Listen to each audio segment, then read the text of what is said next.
नमस्कार दोस्तों, स्वागत है आप सभी का। आज की डेट है 7 अगस्त 2023। आइए शुरुआत करते हैं आज के प्रीलिम्स मंत्रा की डिस्कशन की। इस आर्टिकल में हम बात करेंगे कि क्या भारत के लिए शुगर सरप्लस होना एक मुसीबत बन गया है। देखिए, हुआ ये था कि 2021-22 में ना हमारी कंट्री टॉप मोस्ट प्रोडक्शन में पहुंच गई थी शुगर की। हमने ब्राज़ील को बीट करके नंबर 1 पायदान हासिल कर लिया। बट इसके साथ एक आपको प्रॉब्लम भी समझनी होगी। देखिए, शुगर को प्रोड्यूस करने के लिए आपको एटलीस्ट 300 सेंटीमीटर वाटर की रिक्वायरमेंट रहती है। मतलब एक तरह से आप ये कह सकते हैं कि ये वाटर इंटेंसिव एक क्रॉप है। अब ज़्यादातर जिन इलाकों में ये उगाई जाती है ना, उनमें यूज़ किया जाता है अंडरग्राउंड वाटर को। अगर आप ओवरऑल वाटर यूजेज देखेंगे भारत की, तो 90% आप सिर्फ एग्रीकल्चर के लिए यूज़ करते हैं अंडरग्राउंड वाटर। और इसमें शुगर और राइस दो मेजर क्रॉप हैं। तो यहाँ पर हम ओवर एक्सप्लॉइट कर रहे हैं अपने ग्राउंड वाटर को, जिसकी वजह से आने वाले समय में एग्रीकल्चर कोलैप्स कर सकते हैं। अब क्यों लोग शुगर को उगाना प्रेफर करते हैं, इसके पीछे 3-4 मेजर रीज़न है। सबसे पहले fair and remunerative price scheme जो है भारत की, इसकी वजह से किसानों को एक इनकम सिक्योरिटी लगती है, जो कि मुख्य कारण बनता है जिसकी वजह से लोग शुगर की पैदावार करते हैं, मतलब शुगर केन को उगाते हैं। इसके बाद गवर्नमेंट बहुत ज़्यादा सब्सिडीज़ भी देती है। अब ऐसा नहीं है कि सिर्फ शुगर केन उगाना इसलिए ज़रूरी है क्योंकि government fair and remunerative price पे से ले रही है। इसके अलावा बात ये भी है कि वोट बैंक की पॉलिटिक्स के चलते गवर्नमेंट किसानों को बहुत फेवर करते हैं इस चीज़ के लिए। अब शुगर की उनकी प्रोडक्शन अगर आपकी ज़्यादा होगी तो बट ऑब्वियस है आपका वाटर यूजेस इंक्रीज़ होगा। अभी हाल फिलहाल में क्योंकि शुगर केन बहुत ज़्यादा प्रोड्यूस हो रहा था, तो गवर्नमेंट ने सब्सिडीज़ देनी स्टार्ट की, जिसकी वजह से इंडिया का एक्सपोर्ट शुगर केन का या शुगर का इम्प्रूव हो गया। अब ये 3 मेजर कारण है जिसकी वजह से आप ये देखते हैं कि भारत के अंदर शुगर केन प्रोडक्शन इंक्रीज हुआ। अब यहाँ गवर्नमेंट के सामने समस्या ये थी कि डब्ल्यूटीओ में एक केस पहुंचता है जहाँ पर ये कहा जाता है कि भारत इन गलत तरीकों की नीतियों के थ्रू, यानी एक्सपोर्ट सब्सिडीज़ के थ्रू, वर्ल्ड ट्रेड को कहीं ना कहीं मैनेज करने की कोशिश कर रहा है, उसे ट्वीक करने की कोशिश कर रहा है। तो ये जो केस था ये हम हार गए। तो अब गवर्नमेंट ने इसे एड्रेस करने के लिए, मतलब ये जो ओवर प्रोडक्शन हो रही है इसे कंट्रोल करने के लिए कुछ स्टेप्स लिए, जहाँ पर हम अल्कोहल एंड बेवरेज इंडस्ट्रीज़ में इस शुगर केन का इस्तेमाल कर रहे हैं, केमिकल इंडस्ट्रीज़ में कर रहे हैं, कॉस्मेटिक में कर रहे हैं, क्योंकि इन सब में अल्कोहल कंटेंट जो है वो ज़्यादा रहता है। और इथेनॉल को प्रोड्यूस करने के लिए आपको शुगर केन की ज़रूरत पड़ती है। तो यहाँ पर आपको ये चीज़ याद रखनी है कि एक तरह से हम अल्कोहल को प्रमोट कर रहे हैं, इथेनॉल को प्रमोट कर रहे हैं यहाँ पे। साथ के साथ गवर्नमेंट ने पहले एक पॉलिसी निकाली थी जिसमें 5% पेट्रोल ब्लेंडिंग करनी पड़ती थी इथेनॉल के साथ। अब इसको रिवाइज कर दिया गया, टारगेट रख दिया गया 20%, और साथ के साथ रिसेंट टाइम में जीएसटी को भी कम कर दिया गया ताकि आप ज़्यादा से ज़्यादा शुगर केन के थ्रू इथेनॉल को बना सकें। अब गवर्नमेंट ने कुछ इनिशिएटिव और भी लिए, और आपको एक और चीज़ बता देता हूँ, एक फैक्ट जो आपको याद रखना है। शुगर केन ऑल दो वाटर इंटेंसिव है, बट कितनी वाटर इंटेंसिव है? देखिए, 100 किलो अगर आपको शुगर केन उगाना है, यानी शुगर उगाना है, शुगर केन सॉरी, तो आपको लगभग 2 लाख लीटर पानी की ज़रूरत होती है। तो ये पानी बहुत ज़्यादा है। एक तरह से आप वर्चुअल एक्सपोर्ट कर रहे हैं, मतलब वर्चुअल इन द सेंस कि आप अपना पानी बेच रहे हैं और भविष्य में इस पानी की ही कीमत है। अब वे फॉरवर्ड क्या हो सकते हैं? पहली चीज़ तो हम इंश्योर करें इक्विटेबल इनकम फॉर फार्मर, जिसकी वजह से ये जो फेयर एंड रेम्यूनरेटिव प्राइस की वजह से आप देख रहे हैं किसान इस शुगर केन को उगा रहे हैं, आप उसको रिवर्स कीजिए।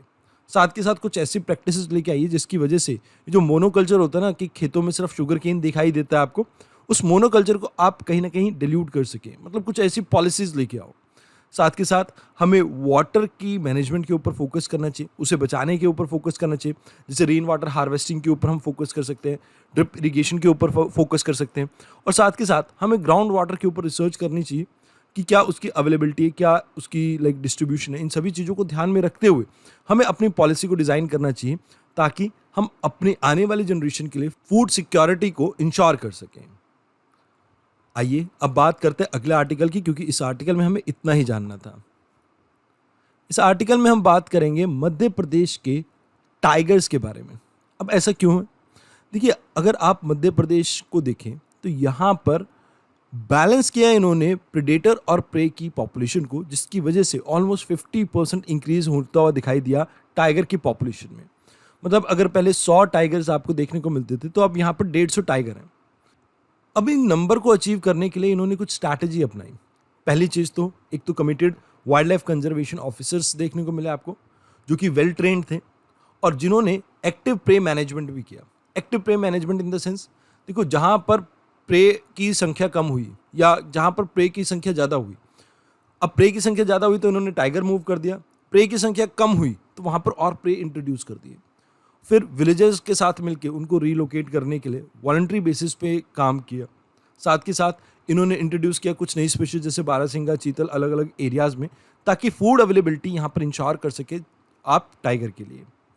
अब यहाँ टाइगर रिलोकेशन के ऊपर भी फोकस किया। अब देखिए इंडिया में टोटल 53 टाइगर रिजर्व्स हैं, उसमें से 6 आपके मध्य प्रदेश में, तो इन्होंने उसे बहुत इफेक्टिवली मैनेज किया और जिसकी वजह से ये हुआ कि यहाँ पर आपको 150 टाइगर्स मतलब ऑलमोस्ट 50% इंक्रीज देखने को मिला टाइगर पॉपुलेशन में। अब यहाँ आपको एक चीज़ याद रखनी है, देखो चीता भी इंट्रोड्यूस किया गया है मध्य प्रदेश में कूनो टाइगर रिजर्व में, या नेशनल पार्क भी बोल सकते हो। अब कूनो के अंदर क्या देखने को मिलता है आपको, एक तो रिवर कूनो देखने को मिलती है, आपको ड्राई एंड डेसिडुअस फॉरेस्ट देखने को मिलता है, एंड साथ के साथ यहाँ पर आपको ऑलमोस्ट 4 बिग कैट स्पीशीज़ का सपोर्ट देखने को मिलता है। मतलब यहाँ आप 4 स्पीशीज़ रख सकते हो, जैसे लॉयन रख सकते हो, टाइगर रख सकते हो, इसके अलावा लेपर्ड्स तो है ही हैं यहाँ पे, और साथ के साथ आप यहाँ पर इंट्रोड्यूस कर सकते हो चीता को भी। तो इस वजह से यहाँ पर चीता को इंट्रोड्यूस किया गया था। एक तरह से आप ये कह सकते हो कि ये आपका ट्रॉपिकल ग्रासलैंड वाली जो कंडीशंस होती है ना, सेम वही प्रोवाइड करता है आपको, मतलब खुले एरिया जहाँ पर शिकार करना ईजी रहे। अब इनको इंट्रोड्यूस करा है नेशनल टाइगर कंजर्वेशन अथॉरिटी के अंडर, इसको पावर दी गई है, मतलब इस अथॉरिटी को पावर दी गई है कि पहले ये प्रोजेक्ट टाइगर को हैंडल करती थी, अब चीता री इंट्रोडक्शन को भी ये हैंडल करती है।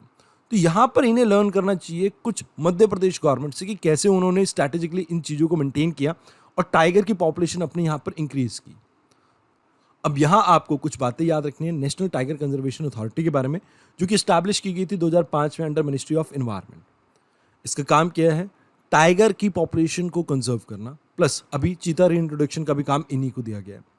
इसके बारे में रिकमेंडेशन दी गई थी टाइगर टास्क फोर्स के द्वारा, और ये एक आपकी स्टैट्यूटरी बॉडी है जो कि वाइल्ड लाइफ प्रोटेक्शन एक्ट के अंडर आती है, जो 1972 का एक्ट है आपका। तो इस आर्टिकल में आपको इतना ही जानना था। आइए अब बात करते हैं अगले आर्टिकल की।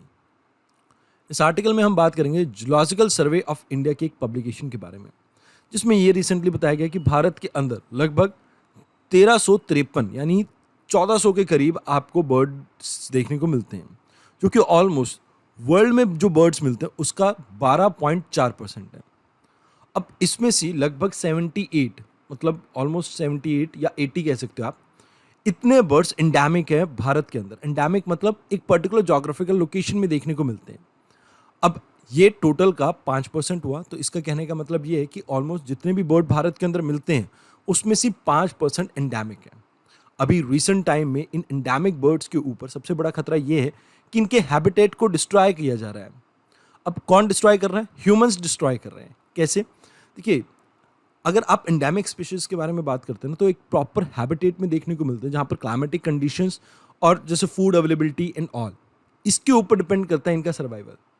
जैसे फॉर एग्जांपल आप मणिपुर के अंदर आपको एक डांसिंग डियर देखने को मिलता है, शंघाई डियर।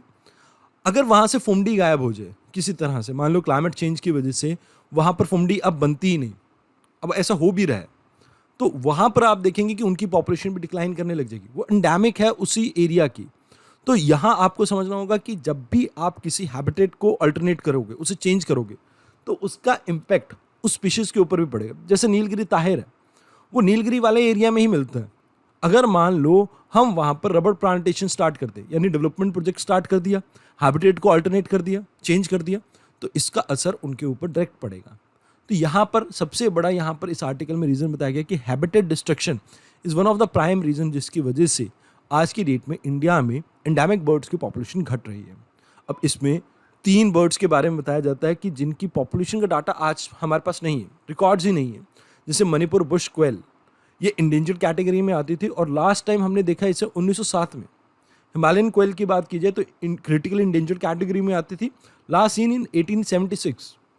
जॉर्डन कुर्जर्स, ये आपकी स्पीशीज हमने 2009 में देखी थी और ये भी क्रिटिकल इंडेंजर्ड कैटेगरी में आती है। तो कहीं ना कहीं इंडिया के अंदर हमें और ज़्यादा अवेयरनेस क्रिएट करने की ज़रूरत है लोगों के अंदर, ताकि हम इन एंडेमिक स्पीशीज़ को बचा सकें, और साथ के साथ हमें इनके हैबिटेट को होलिस्टिकली कंजर्व करने की ज़रूरत है, ताकि इनके इकोलॉजिकल निश को भी हम प्रोटेक्ट कर सकें। अब इकोलॉजिकल निश क्या होता है? देखिए, किसी भी ऑर्गेनिज्म का एक इकोसिस्टम के अंदर एक पर्टिकुलर रोल होता है, वो आपका निश डिसाइड करता है। मतलब आप मान लीजिए, जैसे मेरी बात की जाए तो मैं एक टीचर हूँ, तो मेरा निश क्या है? टीचिंग। आप स्टूडेंट हैं तो आपका निश क्या है? स्टूडेंट है आप, तो पढ़ना आपका निश है। तो यहाँ पर हर एक का रोल डिफाइंड है। अगर हम उनके निश को प्रोटेक्ट कर लेंगे तो ऑल टुगेदर हम उस स्पीशीज को भी प्रोटेक्ट कर सकते हैं। तो यहाँ पर आपको इस चीज़ के ऊपर फोकस करना होगा।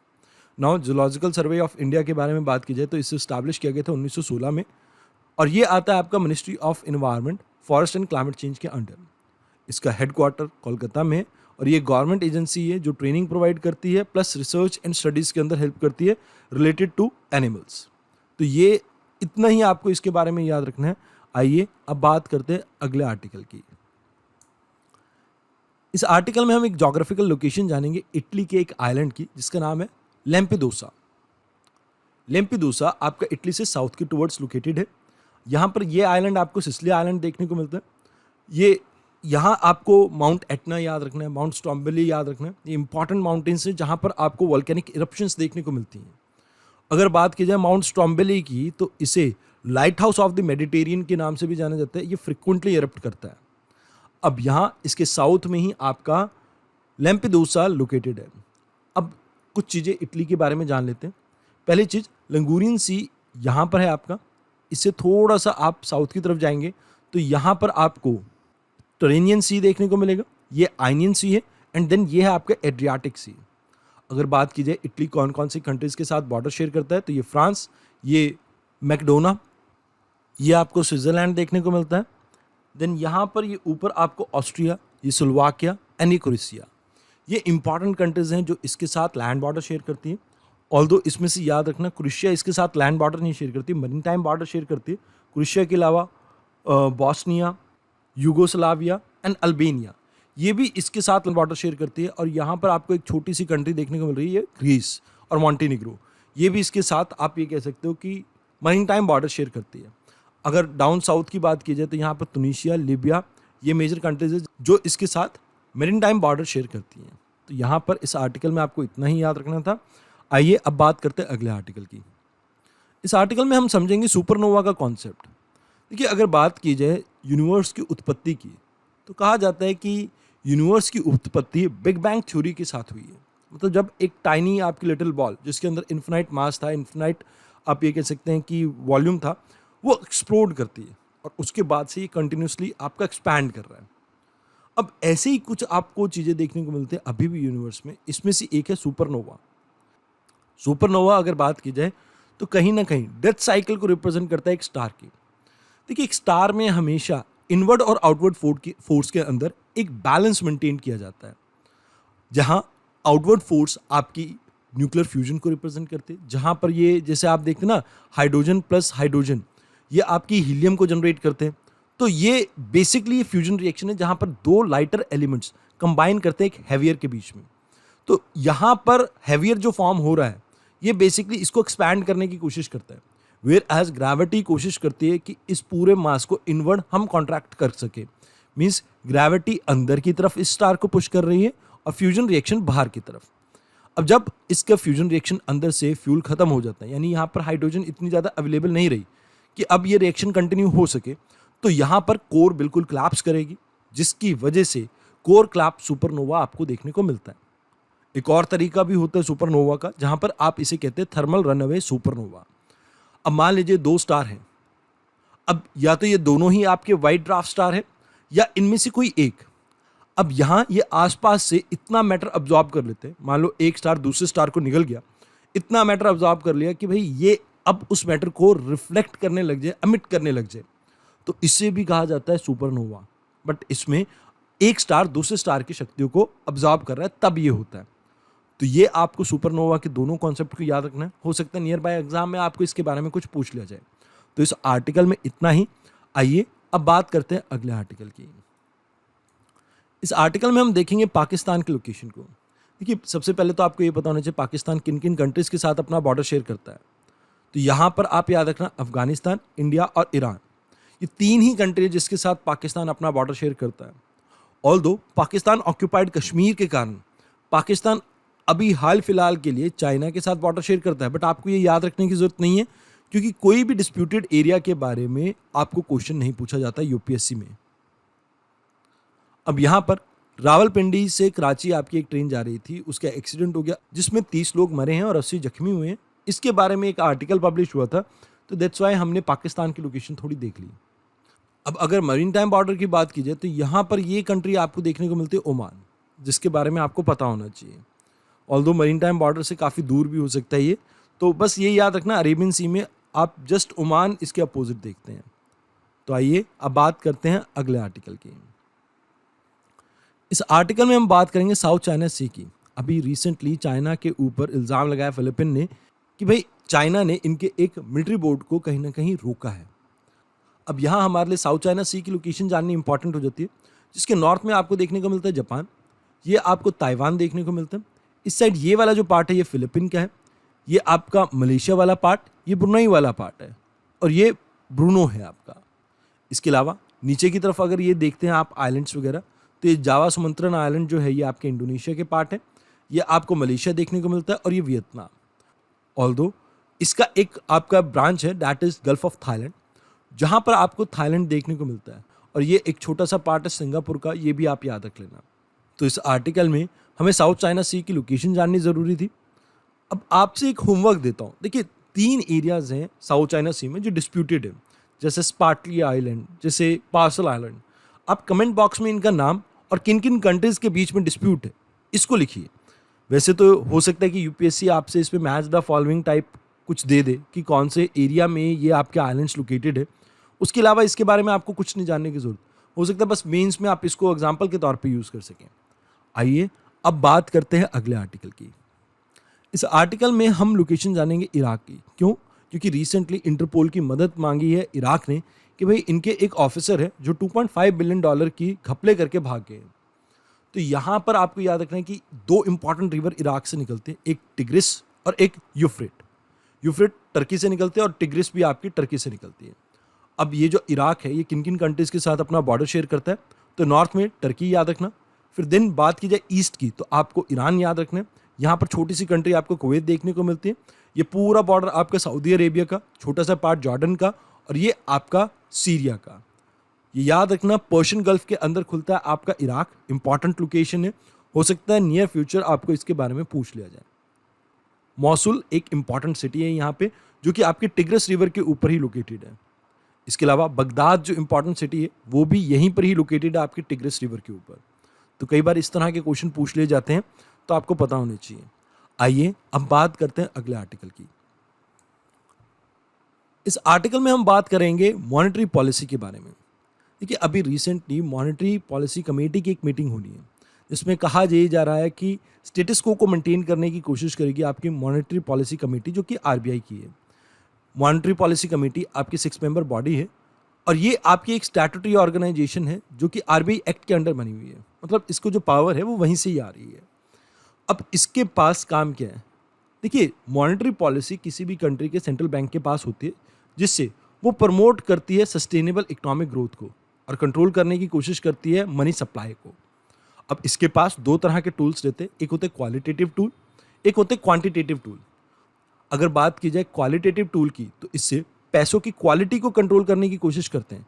ये क्वालिटी ऑफ वर्क को आप कंट्रोल करने की कोशिश करें, जैसे मॉरल सुएशन या डायरेक्ट एक्शन। जैसे मान लो आप आरबीआई की कोई गाइडलाइंस को नहीं फॉलो कर रहे हैं, आप एक बैंक हैं, एग्जाम्पल के तौर पे मान लो एचडीएफसी है या एसबीआई है, तो यहाँ पर डायरेक्ट उनके ऊपर कोई एक्शन ले सकता है आपका आरबीआई। तो दैट इज क्वालिटेटिव टूल।